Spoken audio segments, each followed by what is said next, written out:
Alors, bonjour à tous. Je vais faire quelques vidéos. On va voir ce que ça va donner. Donc, c'est ma première vidéo, donc je vous demanderai d'être un peu indulgent. Donc, le but de ces vidéos, comme le titre le laisse sous-entendre, c'est de vous parler de la Bible, de vous parler de Jésus. Et je trouvais que sur Internet, il n'y avait pas grand-chose d'intéressant, en fait, qui reste vraiment biblique, en fait, qui reste vraiment dans la parole de Dieu. Et ça part dans tous les sens. Vous avez des faux prophètes. Je vais pas citer de nom parce que j'ai pas envie de me faire des ennemis, hein, j'en ai déjà assez. Mais ouais, ça part dans tous les sens. Donc je pense que la France à ce moment-là, on voit plein de problèmes en ce moment. Les gens ne savent pas trop quoi va se tourner. J'aimerais bien qu'ils élèvent un peu le débat là, et que ça prenne une tournure un peu plus spirituelle. Donc Dieu, il a un plan pour la France, il a un plan pour le monde. Et si vous lisez la Bible, vous comprendrez tout, vous aurez les clés pour comprendre ce qui se passe. Donc moi, je vais essayer de vous donner les clés. Hein. Je suis pas curé, je suis pas pasteur, je suis pas grand chose. Hein. Je suis si on peut dire, un humble serviteur de Dieu. Donc je vais faire au mieux. Voilà. Donc soyez indulgents. Donc ce qu'on va faire dans ces vidéos, on va vraiment voir ce que dit la Bible pour un sujet que j'aurais choisi, ou peut-être si vous avez des questions, des suggestions, vous pouvez les mettre en commentaire, et puis j'essaierai de voir ce que je peux faire. Mais voilà, ça va être très biblique, hein. On va rester sur la Bible uniquement. Donc tout ce que je vais vous dire comme info, ça sera du 100% sûr. S'il y a des sujets que je maîtrise pas, il y en a beaucoup, je les aborderai pas tant que j'aurai pas bien étudié la question, on va dire. Donc voilà, c'est un peu le but de cette chaîne. Donc alors pour ce qui est des Bibles, alors moi je me sers en français de celle-ci. Donc c'est la Bible que j'ai trouvée sur Amazon, en fait, qui coûte 1€. Elle est vraiment pas chère. C'est 1,90€. Donc c'est la Bible basique Amazon. Elle est très bien, pas de souci. Après, si vous parlez anglais, c'est mieux. Donc je vous conseille fortement la King James, qui est vraiment très très bonne. Si vous parlez anglais, si vous parlez pas anglais, c'est pas grave, on va se débrouiller, il n'y a pas de souci. Donc voilà, je vous conseille vraiment d'avoir une Bible avec vous, et pour ces vidéos, et puis pour la lire tout simplement, quoi. Il n'y a pas de meilleur moyen. Je sais que c'est pas évident de se lancer dans la Bible, donc ce que je conseille toujours, c'est de commencer par les évangiles. Et voilà, commencez pas par le début parce que ça va vous bloquer. Donc commencez déjà par les 4 évangiles. Et ensuite, si vous êtes accroché, vous continuerez. Mais commencez pas par le début. Ce que je ferai, c'est que, comme je vais beaucoup citer la Bible, c'est le principe de cette chaîne, je vous mettrai un insert, ou je sais pas trop comment je vais faire. On verra bien. J'apprends à faire le logiciel, donc on n'est pas non plus des manches à balai, on va y arriver, hein. Je vous garantis. Hein. Alors, pour cette première vidéo, j'ai choisi le thème central de la Bible, en fait. Ce thème, c'est qu'est-ce que c'est que la bonne nouvelle? Qu'est-ce que c'est que l'évangile, en fait?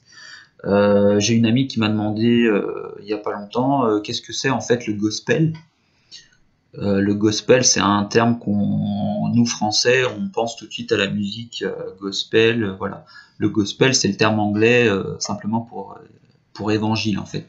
Et l'évangile, c'est le terme un peu compliqué pour dire la bonne nouvelle de la Bible. Et c'est ça le message principal de la Bible. La bonne nouvelle, qu'est-ce que c'est? Alors il y a plein de passages dans la Bible qui nous parlent de cette bonne nouvelle, c'est l'élément central en fait avec Jésus.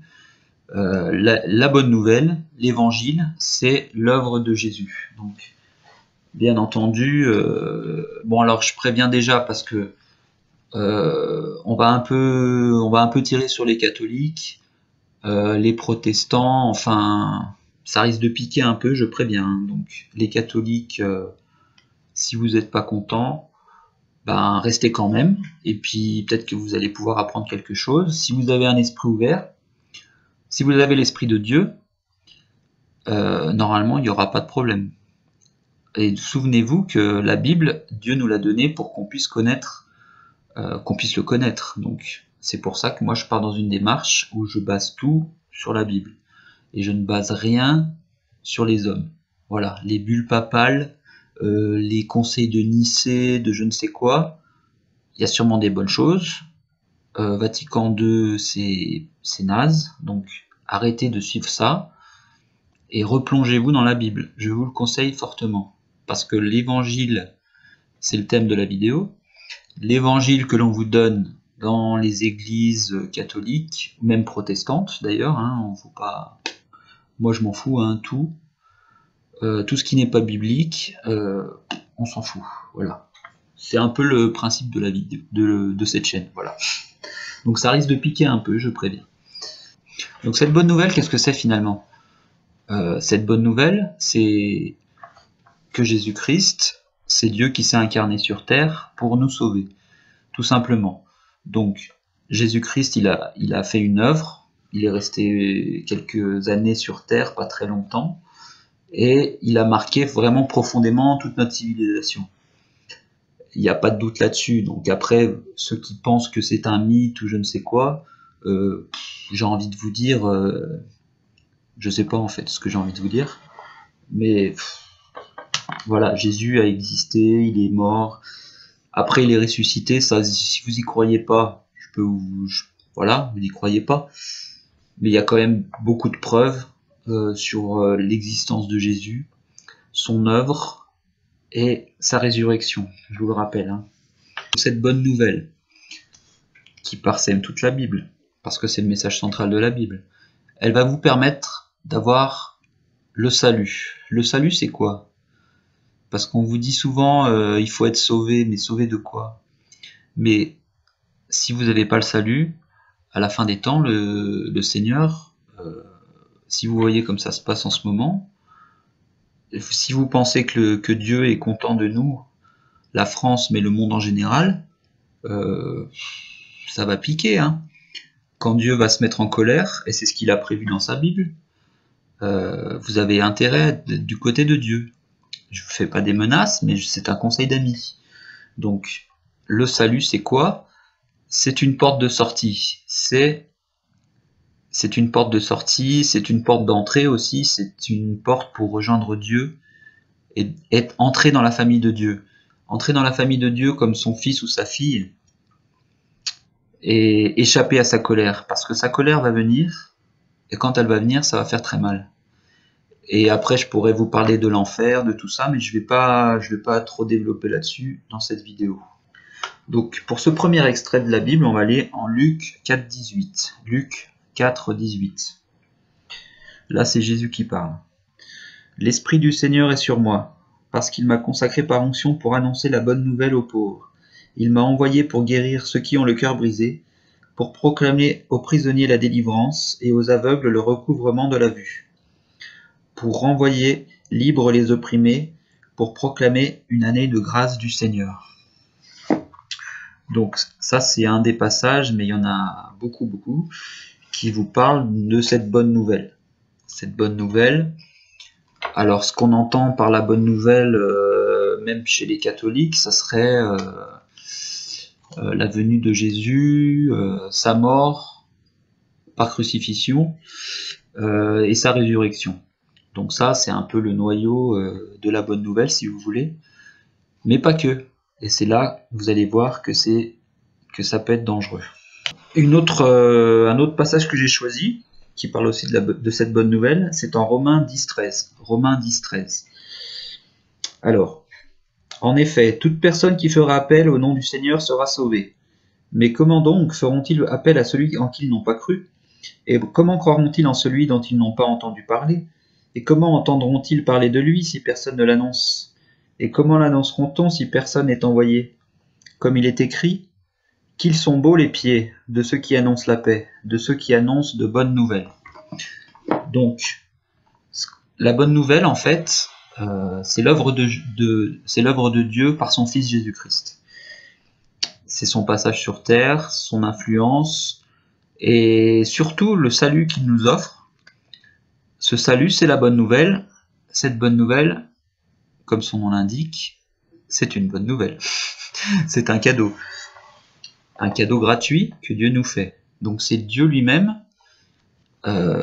qui nous délivre du péché et qui a porté sur lui-même nos péchés sur la croix. Vous allez essayer de voir qu'est-ce qu'il y a en commun dans les trois assertions que je vais vous faire. Donc Jésus-Christ est mort pour nous, il est venu dans le monde pour nous, et le salut nous est disponible à nous. Qu'est-ce qu'il y a en commun? Nous. Dieu, il a fait ça pour nous. Donc, il nous offre un cadeau à nous, et libre à nous de le prendre. Donc on va aller en 1 Corinthiens 15, et on va voir comment est définie cette bonne nouvelle. Je vais remettre encore un exemple, comme ça ce sera clair. Donc, 1 Corinthiens 15. Je vous rappelle, frères et sœurs, l'évangile que je vous ai annoncé, que vous avez reçu et dans lequel vous tenez ferme. C'est aussi par lui que vous êtes sauvés, si vous le retenez dans les termes où je vous l'ai annoncé. Autrement, votre foi aurait été inutile. Donc ici, on a encore un rappel que c'est cette bonne nouvelle qui sauve de la colère de Dieu et du péché. Or, dans ce passage, on nous dit bien, c'est aussi par lui que vous êtes sauvés, si vous le retenez dans les termes où je vous l'ai annoncé. Donc on voit bien que pour que cette bonne nouvelle nous sauve, il faut la retenir dans les termes où elle nous a été annoncée, et pas y rajouter ou y enlever d'autres éléments. C'est le plan de Dieu pour nous, pour le salut, et il ne faut pas y rajouter quoi que ce soit. Donc je continue 1 Corinthiens 15, verset 3. Je vous ai transmis avant tout le message que j'avais moi aussi reçu. Christ est mort pour nos péchés, conformément aux Écritures. Il a été enseveli et il est ressuscité le 3e jour, conformément aux Écritures. Donc ça, c'est vraiment la base de la bonne nouvelle. C'est la mort, son enterrement et sa résurrection. Et ça, c'est un truc que les catholiques ont. Ils croient en ça, pas de problème. Par contre, c'est là que ça va se compliquer. Ensuite, ils vont rajouter un petit piment, là, un petit peu de sel dessus, et ça va plus avoir le goût de la bonne nouvelle. Ça va être une bonne nouvelle transformée, qui sera plus du tout le plan de Dieu. Donc c'est ce qu'on va voir. Donc on voit que la bonne nouvelle, c'est l'évangile en fait. Et je vais vous lire Marc 1.1. Donc c'est vraiment le début de l'évangile de Marc en fait. Donc qui dit: Voici le commencement de l'évangile de Jésus-Christ, Fils de Dieu, conformément à ce qui est écrit dans les prophètes. Donc, dès le début, en fait, on voit que cet évangile, cette bonne nouvelle, ce n'est pas seulement la mort, l'enterrement et la résurrection de Christ, mais c'est toute l'œuvre de Christ, en fait. Parce que dès que l'évangile de Marc commence, dès qu'il nous parle de Jésus, c'est la bonne nouvelle en fait. Toute l'œuvre de Christ est la bonne nouvelle. Donc il ne faut pas prendre une petite partie et limiter ça. En fait, il faut tout comprendre. Il faut prendre tout. Il faut prendre toute l'œuvre de Jésus. L'évangile, ce n'est pas qu'une petite partie, c'est tout. Donc c'est ce que je vous disais tout à l'heure. Il faut prendre l'évangile comme on vous la présente et l'accepter et pas rajouter. Donc c'est ce qu'on va voir maintenant. Alors cet évangile, il y a 3 erreurs communes qui sont faites, que j'ai identifiées. On va les voir ensemble. Hein. Donc la première, c'est de penser que cette bonne nouvelle, elle n'est pas pour tout le monde en fait. Souvent vous voyez des gens qui vont vous dire, des faux prophètes, oui mais les chrétiens passent par Jésus, mais les musulmans vont passer par Mahomet, les bouddhistes vont passer par Bouddha, mais non, il y a un chemin pour accéder à Dieu, c'est par Jésus-Christ, c'est tout. Donc ne mélangeons pas les torchons avec les serviettes, je suis désolé, hein, je suis un peu rude, mais si vous croyez dans la Bible, il n'y a pas d'œcuménisme possible, c'est par Jésus et par Jésus seulement. Donc cette bonne nouvelle, elle est pour tout le monde, elle s'applique à tout le monde, quelle que soit votre religion, je ne sais quoi. Donc que vous soyez bouddhiste, athée, musulman, je ne sais quoi, témoin de Jéhovah, vous avez besoin de Jésus. Et c'est comme ça. Donc c'est ce que nous dit la Bible. Alors la deuxième erreur qu'on fait souvent quand on parle de la bonne nouvelle, c'est de penser, ça rejoint un peu la première, de penser que cette bonne nouvelle, elle est réservée à certaines personnes. Mais en fait, elle est pour tout le monde. Hein. Je vais vous lire Jean 3,16, qui est un passage très très connu de la Bible. Alors écoutez bien. En effet, Dieu a tant aimé le monde qu'il a donné son Fils unique afin que quiconque croit en lui ne périsse pas, mais ait la vie éternelle. Dieu en effet n'a pas envoyé son Fils dans le monde pour juger le monde, mais pour que le monde soit sauvé par lui. Celui qui croit en lui n'est pas jugé, mais celui qui ne croit pas est déjà jugé, parce qu'il n'a pas cru au nom du Fils unique de Dieu. Donc ça, c'est un passage très connu de la Bible. On voit bien que Dieu a tant aimé le monde. Il n'a pas tant aimé, je ne sais pas, les Juifs ou les gauchers ou les droitiers. Non, il a tant aimé le monde. Donc Dieu, c'est un esprit d'amour. Il aime tout le monde. Donc il n'y a pas de gens supérieurs ou quoi. C'est pour tout le monde. Donc ça, c'est la deuxième erreur aussi que les gens font des fois. Avec Dieu, il n'y a pas de gens supérieurs ou quoi. Tout le monde est égal, tout le monde est égaux, je sais pas comment on dit. Donc voilà, il y a une bonne nouvelle, une seule bonne nouvelle pour tout le monde. Donc on voit bien dans la Bible que c'est la volonté de Dieu que tous les hommes soient sauvés. Par contre, c'est à nous de choisir d'être sauvés ou pas. Alors je vais m'expliquer. Si vous connaissez un peu les calvinistes, je vais pas trop rentrer dans les détails, peut-être je ferai une vidéo là-dessus. Les calvinistes, ils pensent en fait qu'on n'a pas le choix en fait. Ni vous ni moi n'avons le choix. C'est Dieu qui a décidé, comme ça, de me sauver moi, puis pas toi. Ben non, je suis désolé, la Bible ne dit pas ça. Donc ce que dit la Bible, on vient de le voir, c'est que Dieu, il a la volonté que tous soient sauvés. Il veut que toute l'humanité le connaisse et soit sauvé. Voilà. Oui, les calvinistes vont vous dire, on n'a pas de libre arbitre, c'est Dieu qui décide de tout. Mais si c'était le cas, alors tout le monde serait sauvé, puisque Dieu veut que tout le monde soit sauvé. Donc les calvinistes s'enferment dans une fausse logique en fait, qui n'a pas vraiment de sens. Oui, Dieu sait à l'avance si vous allez être sauvé ou pas, parce que Dieu, il est en dehors de l'espace-temps, il connaît tout. Il sait l'avenir, le futur, le passé, pour lui, ça c'est pas des considérations qui le limitent. Dieu, il n'a pas de limite. Donc oui, il sait si vous allez être sauvé ou pas. Mais vous avez le choix de croire en lui ou pas. C'est à vous de faire ce choix. Donc vous avez votre libre arbitre. Donc les calvinistes, désolé, hein, mais... Alors je vais pas faire trop long, on va passer à la troisième erreur. Alors celle-là, elle est coton, hein. C'est la plus grosse erreur et qui est vraiment... Alors bon, les cathos, ça va piquer un peu. Donc c'est l'erreur de rajouter des choses à cette bonne nouvelle.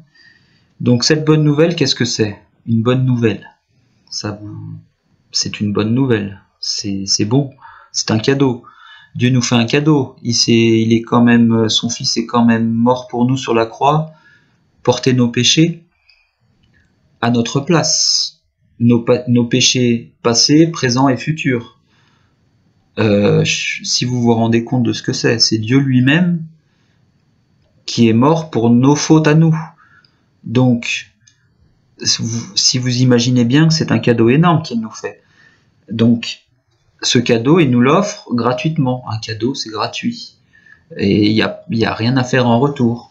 Donc, la troisième erreur, si vous voulez, c'est les gens qui vont rajouter un prix à ce cadeau. Si j'essaye d'expliquer ça simplement, ce qu'on appelle un peu les œuvres, et ce qui est au cœur de la doctrine catholique, en fait. Donc, alors, si vous êtes catholique, comme je l'étais avant, on va vous dire, déjà, vous n'allez jamais être sûr si vous êtes sauvé ou pas.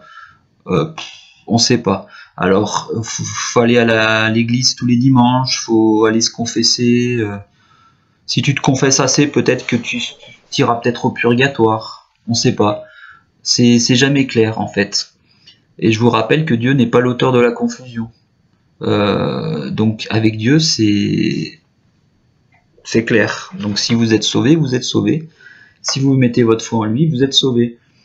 Donc méfiez-vous beaucoup de ces fausses doctrines. Je suis désolé, hein, mais c'est des fausses doctrines des catholiques. Il n'y a pas besoin d'œuvres pour être sauvé. C'est votre foi qui vous sauve. Votre foi, c'est Dieu qui vous sauve. Vous vous sauvez pas vous-même. Souvent, je fais cette comparaison. Le salut par les œuvres et le salut par la foi. Le salut par la foi, c'est un interrupteur. Tac, vous allumez, vous êtes sauvé. Tu dis, oui, Seigneur, je crois en toi. Tac, t'es sauvé. La lumière s'allume, elle s'éteint plus. Ça, c'est encore un autre sujet. Mais la lumière ne s'éteint plus. Une fois que vous êtes dans la famille de Dieu, vous y restez jusqu'à l'éternité, jusqu'au jugement. L'autre, le salut par les œuvres, par contre, ça va mélanger un peu de foi, un peu d'œuvre, et ça va être comme un escalier. Alors, vous n'êtes pas très bon, mais toute votre vie, vous allez essayer d'être bon, mais il n'y en a pas un qui est bon, les amis. Personne n'est bon. La Bible nous dit, il n'y en a pas un seul qui soit bon.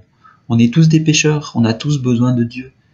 Et si vous pensez pouvoir accéder à Dieu avec vos robes souillées là et vos œuvres, ça ne marche pas. Alors, on va faire une petite mise en situation. Imaginez, vous avez, bon, je vous le souhaite pas, hein, mais vous rendez l'arme à gauche et vous êtes devant Dieu. Donc, qu'est-ce que vous allez dire? Dieu va vous dire, bon alors mon petit gars, qu'est-ce que tu as fait pour mériter de rentrer là? Et vous allez dire, bah moi Dieu, j'ai essayé d'être bon, mais j'ai pas trop réussi. J'ai donné de l'argent au Téléthon, j'étais sympa avec mes voisins. J'ai essayé d'avoir une bonne vie.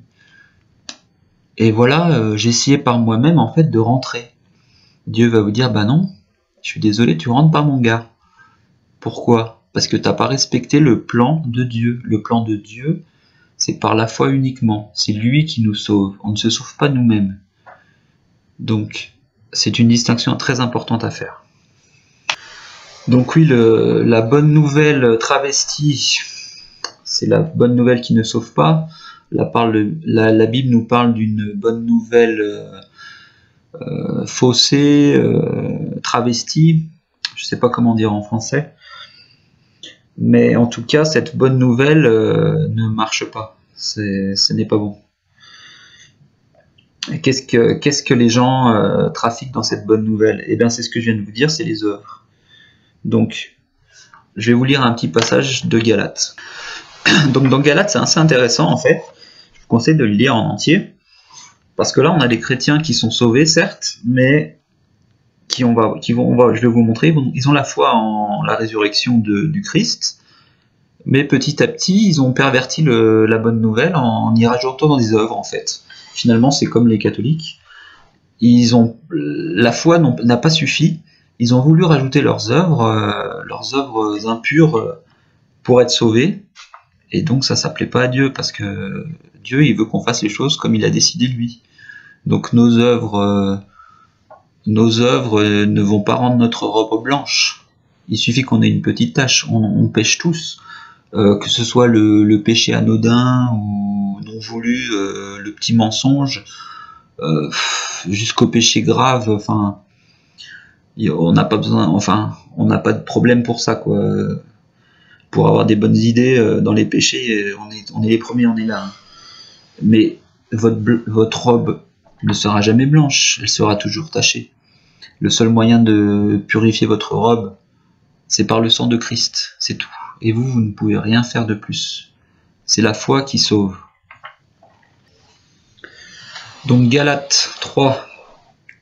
Galates sans intelligence, qui vous a fasciné pour que vous n'obéissiez plus à la vérité.